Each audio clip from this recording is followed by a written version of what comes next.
Pegunungan Khamar Daban juga sering disebut Hamar Daban atau Chamar Daban, berada di wilayah Buryatia, Siberia Selatan di dekat Danau Baikal. Lokasi ini memang telah dikenal sebagai jalur hiking oleh para pendaki, terutama di musim panas. Kisah ini dimulai dari rencana pendakian oleh sekelompok orang yang dipimpin oleh seorang wanita bernama Lyudmila Gorovina. Lyudmila adalah seorang pendaki profesional dan instruktur berpengalaman. Wanita 41 tahun tersebut adalah seorang survivor expert di alam bebas. Pada musim panas tahun 1993, Lyudmila berencana melakukan pendakian bersama dengan 6 orang muridnya ke pegunungan Khamar Daban. Keenam murid Lyudmila itu adalah Alexander Sacha Krisin yang berusia 23 tahun. Lyudmila dan Sacha sudah lama saling mengenal, bahkan Lyudmila sudah menganggapnya seperti putranya sendiri. Setelah itu, ada Tatiana Filipenko, 24 tahun, Denis Shevachkin, 19 tahun, Valentina Valia Yutoshenko, 17 tahun, Victoria Zalieshova, 16 tahun, dan Timur Bapanov, 15 tahun. Pendakian tersebut telah direncanakan dengan sangat matang. Bahkan untuk persiapannya saja telah dilakukan berbulan-bulan sebelumnya. Mereka juga membawa peralatan dan perlengkapan serta persediaan makanan yang memadai. Rombongan tersebut kemudian berangkat pada tanggal 2 Agustus 1993 dan tiba di pegunungan kota Murino untuk kemudian melanjutkan perjalanan ke lokasi yang dituju, Khamar Daban. Hari itu cuaca sungguh cerah, tidak ada hambatan dan halangan yang berarti selama perjalanan. Ketujuh orang itu menikmati ekspedisi mereka. Sebenarnya, ada 2 kelompok pendaki lainnya yang juga sama-sama melakukan pendakian. Salah satu dari kelompok tersebut diketuai oleh putri Lyudmila sendiri, Natalia. Jadi, rencananya rombongan Lyudmila dan Natalia yang mengambil rute bersilangan akan bertemu 3 hari kemudian, yaitu pada tanggal 5 di titik yang telah ditentukan. Tanggal 2-3 Agustus atau 2 hari pertama pendakian berjalan sangat lancar. Mereka bahkan sudah berhasil mencapai puncak Retreat Slater jauh lebih cepat dari yang mereka perkirakan. Namun keesokan harinya, pada tanggal 4, segalanya berubah. Tiba-tiba datang hujan badai. Hujan badai tersebut benar-benar di luar perkiraan mereka. Menghadapi keadaan yang begitu sulit dan benar-benar di luar perkiraan mereka, rombongan ini dengan cepat kelelahan dan habis tenaga. Menjelang malam, Lyudmila memutuskan untuk segera mendirikan tenda di lapangan terbuka. Setelah tenda terpasang, sialnya mereka tidak dapat menyalakan api. Setelah semalaman berjibaku membuat api, barulah menjelang pagi api dapat dinyalakan. Pagi harinya, rombongan ini membuat sarapan sebelum kembali melanjutkan perjalanan. Sesuai rencana, hari itu mereka akan bertemu dengan rombongan Natalia di lokasi yang sudah ditentukan.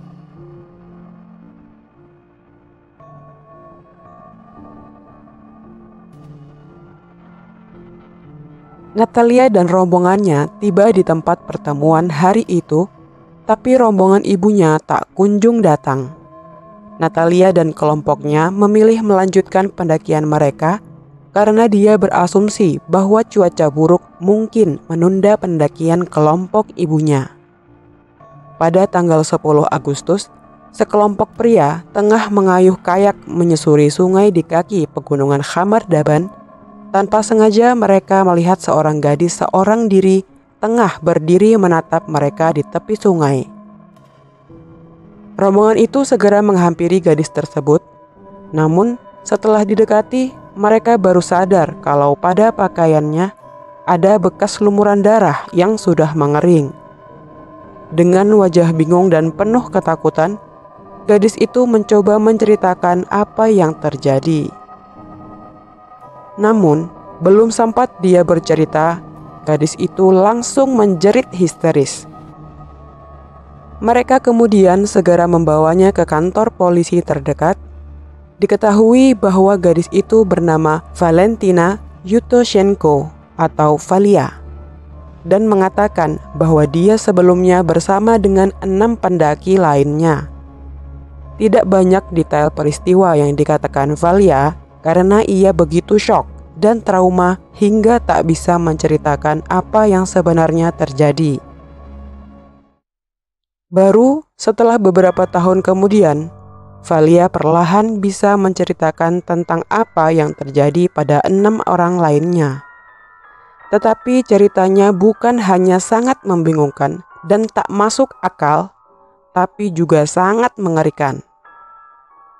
Menurut Valia, saat itu rombongan mereka turun gunung setelah sarapan pagi, tetapi hanya berselang beberapa menit kemudian terjadi peristiwa aneh. Salah satu pendaki, Sacha, yang berjalan paling belakang tiba-tiba berteriak. Keenam orang lainnya kaget. Mata dan telinga Sacha mengeluarkan darah segar. Tidak hanya itu saja, mulutnya mulai mengeluarkan busa. Belum hilang keterkejutan mereka, tubuh Sacha jatuh ke tanah dan mulai kejang-kejang hebat. Ketua rombongan, Ludmila, segera berlari ke arah Sacha berusaha menolongnya.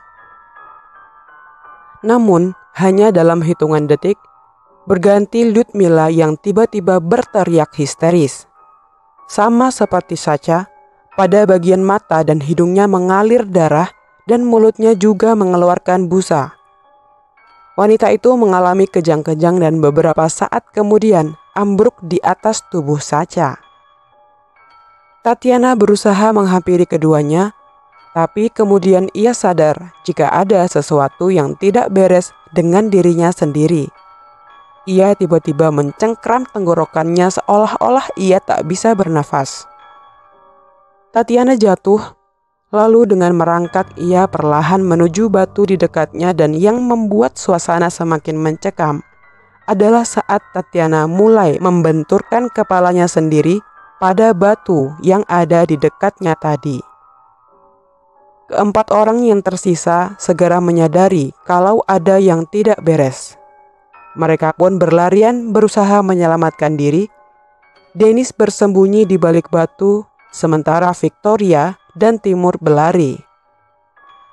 Valia sendiri berdiri mematung menyaksikan ketiga temannya tewas meregang nyawa. Beberapa detik kemudian, Victoria dan Timur pingsan saat mencoba melarikan diri dan tewas dengan cara yang sama dengan 3 orang sebelumnya. Bahkan sebelum meninggal, keduanya sempat memuntahkan darah sambil mencakar-cakar tenggorokan dan juga merobek-robek pakaian mereka sendiri. Dennis dan Valia segera menyadari tinggal mereka berdualah yang tersisa. Keduanya segera lari dari tempat itu untuk menyelamatkan diri, tapi baru berlari beberapa meter, Dennis ambruk lalu kejang-kejang. Namun, Valia sadar ia harus menyelamatkan diri dan meninggalkan tempat itu. Seorang diri, Valia berlari menuruni gunung sampai dia yakin dia cukup jauh dari tempat di mana teman-temannya tewas secara mengerikan. Valia terus menuruni gunung. Beruntung, ia memiliki persediaan makanan dan tenda yang ada di tas gendongnya. Ketika malam tiba, ia mendirikan tenda dan tertidur, dan berusaha bertahan hidup sendirian di hutan belantara. Namun, dengan apa yang dibawanya, tidak akan cukup untuk bertahan hidup. Jadi, dia memutuskan untuk kembali ke lokasi di mana teman-temannya tewas untuk mengambil persediaan makanan dan peralatan lain. Valia kemudian kembali ke lokasi di mana teman-temannya yang lain tewas. Ketika sampai di sana, ia melihat tidak ada satupun yang pindah dari tempatnya. Mengetahui mereka semua sudah meninggal, Valia dengan cepat mengambil persediaan yang dia butuhkan, lalu pergi dari sana dan berjalan mengikuti tiang-tiang kabel listrik. Selama 4 hari berikutnya, Valia mengikuti kabel listrik menuruni gunung, berharap ada seseorang yang akan menemukannya. Dia lalu menemukan sungai dan mulai mengikutinya. Pada hari keempat, dia akhirnya ditemukan oleh rombongan kayak dan dibawa ke tempat aman. Meski sudah melapor ke polisi, namun tidak ada pencarian resmi yang dilakukan hingga tanggal 24 Agustus. Valia sendiri belum bisa menceritakan kejadian tersebut dengan detail karena syok. Polisi yang melakukan pencarian menggunakan helikopter sampai butuh waktu 2 hari untuk menemukan mayat ke-6 pendaki. Jasad ke-6 orang tersebut kemudian diotopsi. Laporan otopsi menyimpulkan bahwa mereka semua meninggal karena hipotermia kecuali Lyudmila yang mengalami serangan jantung. Berdasarkan hasil pemeriksaan, mereka memiliki tanda-tanda organ paru-paru mereka memar serta kekurangan gizi yang diakibatkan oleh kekurangan protein. Hal-hal itulah yang kemudian disimpulkan sebagai penyebab kematian mereka. Namun, kesimpulan tersebut sangat aneh jika dibandingkan dengan kesaksian Valia. Karena itulah, peristiwa ini banyak sekali menyedot perhatian massa dan memunculkan berbagai teori.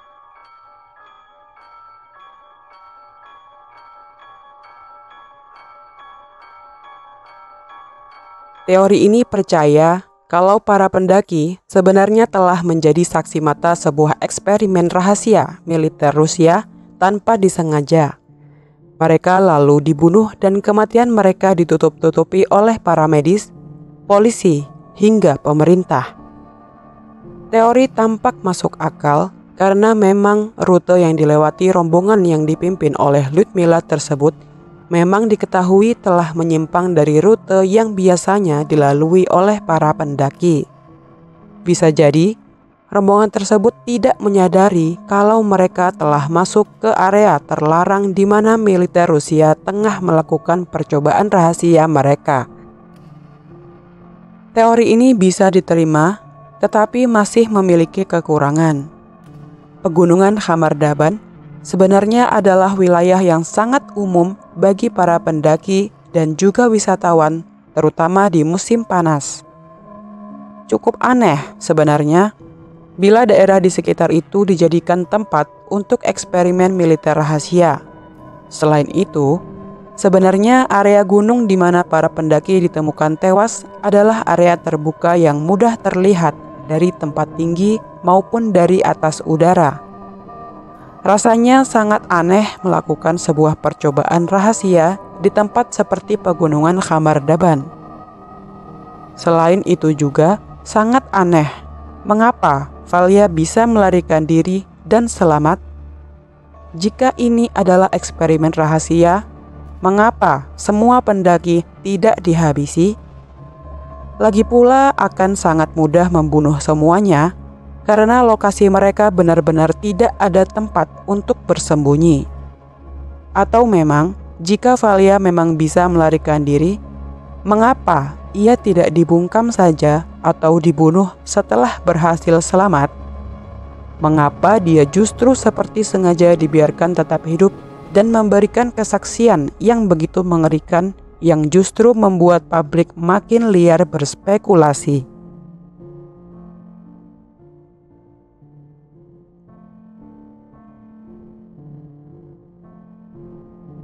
Novichok dalam bahasa Rusia berarti pendatang baru. Novichok dikembangkan mulai periode 1970 sampai tahun 1990-an. Racun saraf ini disebut-sebut lebih kuat dibandingkan senjata kimia lain dan dapat menembus pakaian pelindung dan masker gas. Novichok dilaporkan diuji di daerah dekat wilayah Khamardaban. Paparan oleh racun inilah yang diduga menyebabkan kematian yang sangat cepat, mirip dengan apa yang menimpa para pendaki. Jika kita lihat lagi kesaksian Valia, maka sepertinya cocok, di mana keenam pendaki tewas dengan sangat cepat. Mata dan telinga mengeluarkan darah. Tak lama kemudian mulut mereka mengeluarkan busa, lalu kejang-kejang dan tewas. Hasil otopsi para korban ini juga menyatakan hal yang sama, gangguan pernafasan dan memar pada paru-paru. Bahkan, kematian Ludmila yang disebut mendapatkan serangan jantung juga merupakan salah satu penyebab kematian yang cocok dengan racun syaraf ini. Tapi, teori ini juga memiliki kelemahan. Poinnya, lagi-lagi terletak pada Valia. Bila kematian para pendaki disebabkan oleh gas tersebut, mengapa Valia selamat? Padahal dia berada di dekat teman-temannya yang lain ketika mereka tewas. Sebenarnya ada sifat menarik dari gas syaraf ini. Gas ini larut dalam air, butuh waktu hingga 4 bulan untuk menguap. Gas ini terbuat dari partikel berat yang sering mengapung di dekat tanah. Jadi, hujan badai yang terjadi pada tanggal 4 Oktober malam sebelum peristiwa berperan sangat vital menjadikan gas tersebut bekerja. Saat matahari pagi menguapkan air dari badai hujan, beberapa sisa zat tadi yang masih berbahaya ikut menguap. Sacha, salah seorang pendaki, berjalan di tempat yang sangat terkontaminasi. Sacha kemungkinan besar telah menyerap racun tersebut dengan menghirupnya atau masuk ke jaringan kulit. Kemudian, ketika Ludmila berlari ke arahnya, wanita itu lalu terkena racun yang sama. Kemudian berturut-turut Tatiana, Victoria, dan Timur yang berlari menghampiri Ludmila juga mengalami hal yang sama. Tetapi Valia tidak mendekati Ludmila. Denis memang tidak mendekati Ludmila, tetapi keputusannya untuk bersembunyi dan berjongkok dekat tanah adalah kesalahan besar, karena ia kemudian menghirup racun yang telah mengendap di tanah.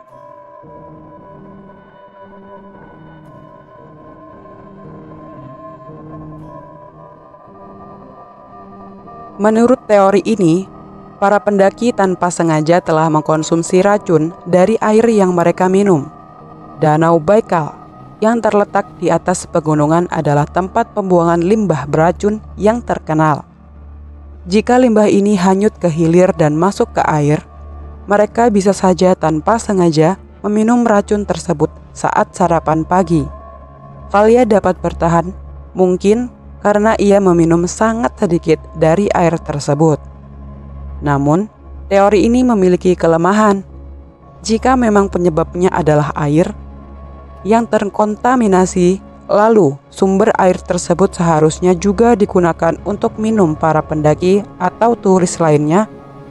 Mengingat saat itu adalah musim panas dan banyak turis dan juga pendaki yang pergi ke tempat yang sama, rasanya tidak masuk akal jika hanya rombongan Ludmila saja yang terkena air yang terkontaminasi tersebut.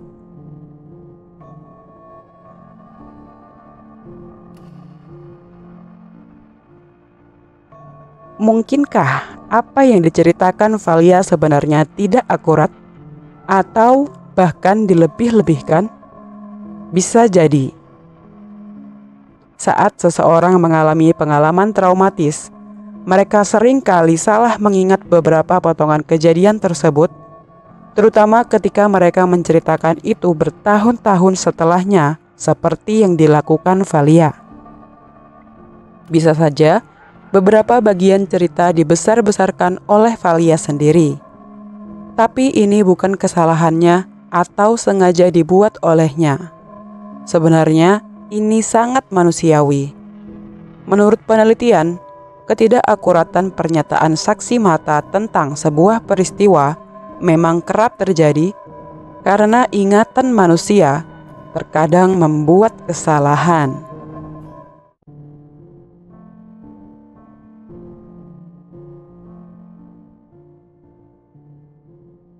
Teori terakhir sekaligus juga yang paling menarik, mungkin saja salah seorang dari pendaki menemukan beberapa jamur untuk dikonsumsi saat sarapan pagi.